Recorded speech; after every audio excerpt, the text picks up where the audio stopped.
So what makes a leader? And are leaders born or are they made?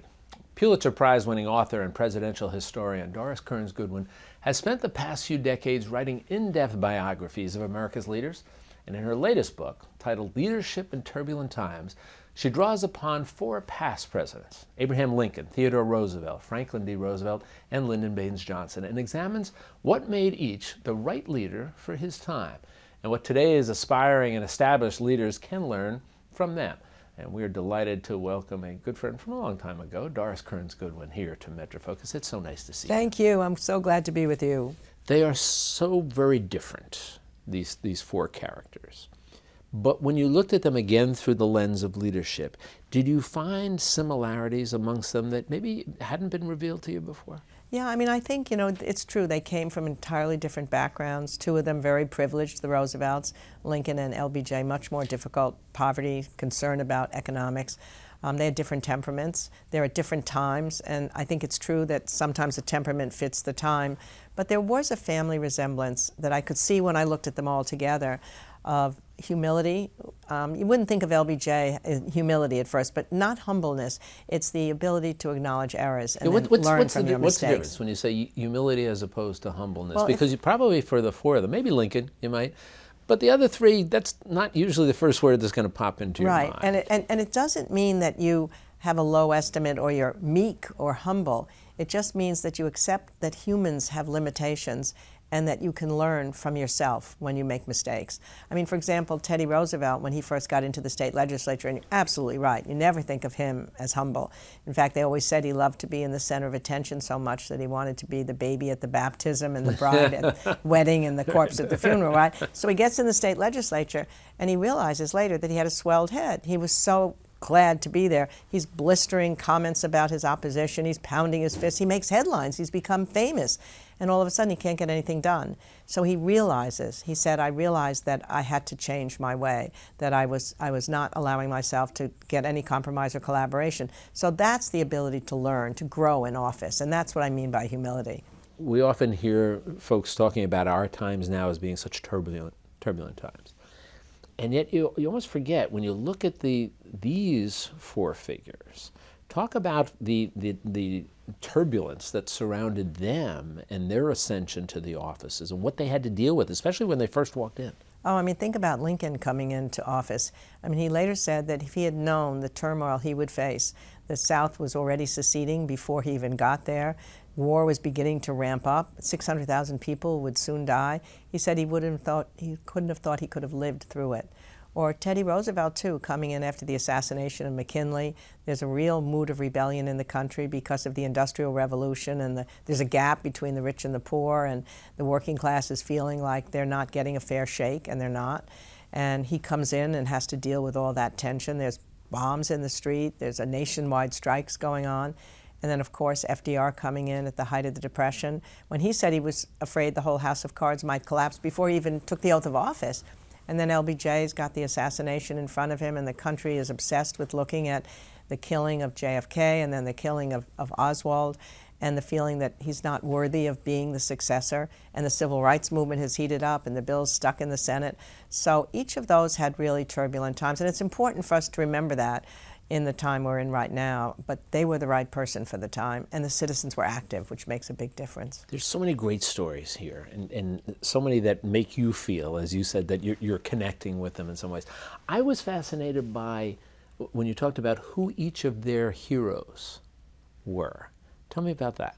But it came at the end. I suddenly realized there's like this family tree that covers the whole history of our country, because LBJ's hero was FDR. I mean, he called him his political daddy. He met him when he was running for Congress, and he was in the NYA, the National Youth Administration, and Eleanor Roosevelt had come and said it was the best program in the country. So that was his hero, and he modeled his whole early life as a young New Dealer on FDR. FDR's hero was Teddy Roosevelt. In fact, he was hoping that he would have the same trajectory as Teddy when he's a young law clerk at 28. And they're all talking about what's going to happen to us. He says, well, I know what I'd like. I'd like the state legislature, and then I'd like to eventually go to the Assistant Secretary of the Navy, and then I'd love to become governor, and then, who knows, maybe the presidency. Polio cut that in a different way, which he didn't know at the time. But then anyway, so Teddy Roosevelt's hero is Abraham Lincoln. In one of the summers in 1902, when he was facing this huge coal strike, he read all 9 volumes of Nicolay and Hay, and he would come out and talk to people and say, he got through this. There was a right and a left, and he's in the middle, and I can do the same thing. And he learned from him over and over again. And then his hero was Abraham Lincoln's hero was George Washington. So it's amazing to just think you go from LBJ to FDR, from FDR to Teddy Roosevelt, from Teddy to Abraham Lincoln, from Abraham Lincoln to George Washington. It's the history of our country. Yeah, the thread running through the fabric of all of their lives. When you look at the 4 of them, they're such very different men.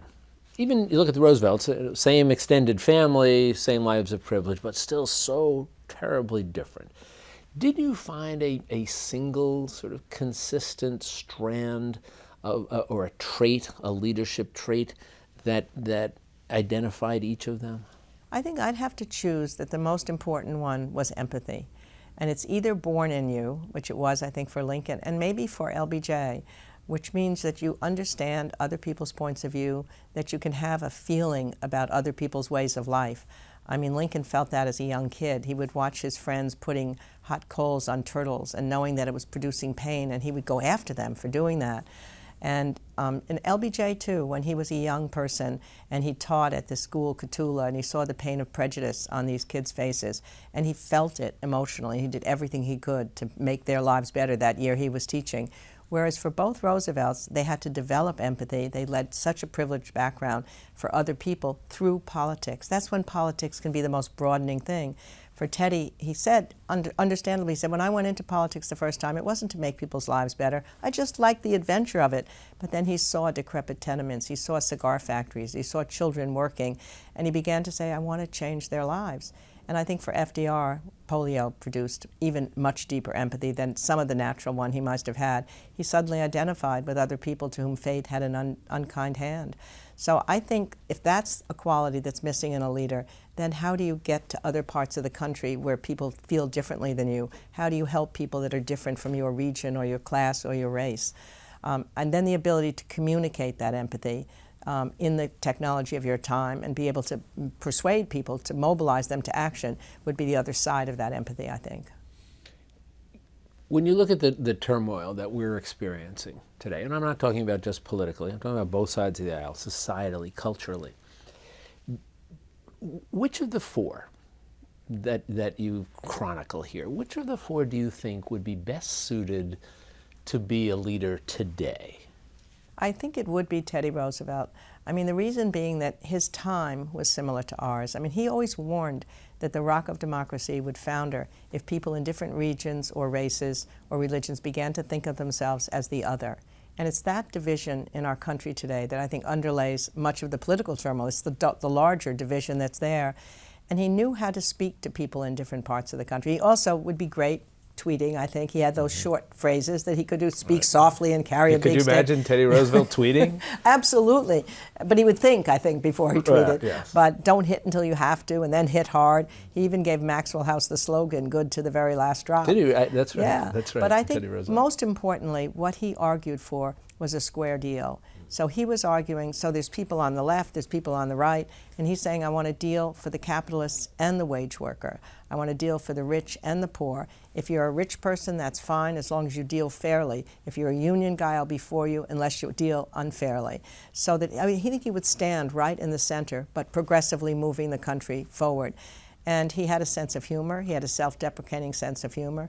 My favorite story is when that famous journalist wrote a review of his Spanish-American War memoir. And he said he had so placed himself in the center of every action of the war, he should have called it Alone in Cuba. And so what does he do? He writes a letter to the journalist and saying, I regret to inform you that my wife and my intimate friends absolutely love your review of my book. Now you owe me something. I want to see you. I want to meet you. And they become friends. He was able to be friends with journalists, knowing they would still criticize him. He could criticize them. And the partnership he joined with the investigative reporters, the muckrakers, who become the golden age of journalism. So I think he had the energy. He understood, I mean, in today's world, you have to be somewhat the center of attention, at least at the moment, given the media world. And he could definitely be. He was the most colorful president we'd had up till that time. Last question for you. In trying to learn the lessons of history, and we're so often told things such as that if we don't learn history's lessons, we're bound to repeat them. The notion of the past, what Faulkner said, the past isn't even past. Do you get a sense that our leaders of today, and I'm talking about across the board here, that our leaders of today don't grasp the need to learn from these men and their turmoil and their leadership skills? Don't grasp the need to learn so that they can lead better? Yeah, I mean, I worry that that's not happening. Even forgetting only our leaders. I mean, history courses are being narrowed in a lot of our colleges now because of STEM stuff. And what you get from history, it's as a human being, not simply as a leader, is you see how other people dealt with troubles and how they came through adversities and what were their strengths and what were their weaknesses. And I'd like to think that studying leadership helps you in your everyday lives. And you just need to take the time to go back a few decades. And it's like you learn from your parents, your grandparents, so learn from Abraham Lincoln, learn from George Washington. These people knew something about the strengths of leadership, and some of the techniques you can actually follow. When I think about Lincoln's writing a hot letter when he was mad at somebody and then putting it aside till he cooled down psychologically, never sending it, how helpful that would be to kids writing emails too quickly today, right? Absolutely. So, broader than that, you understand their emotional intelligence when they're dealing with a team, how they're able to share credit and shoulder blame. These are human qualities that many of them magnified by becoming leaders, and how you grow through your mistakes. I just got to believe that everybody should love history, because it really can teach you. It teaches you about human nature. And one of the things Teddy Roosevelt said are, if you want to be a leader, you have to read books, because books are about human nature. You read it in poetry, you read it in prose, you read it in drama, and you're going to learn about human nature. And that's what leaders need to know more than anything. Well, no matter what you want to be, you have to read this book here, because it's, as always, just you take us on a fabulous and very personal journey into their backgrounds and the stories, and you come away, as you said, you come away when you close the book saying, I'm saying goodbye to some friends, and I'm not that comfortable with that. But it's you and I could talk for hours about this. It's always so nice to connect with you so and glad spend to be some here. time talking with you. And again, just another fabulous work by you. Doris, so good to see you. Thank you. You do Thank well. you.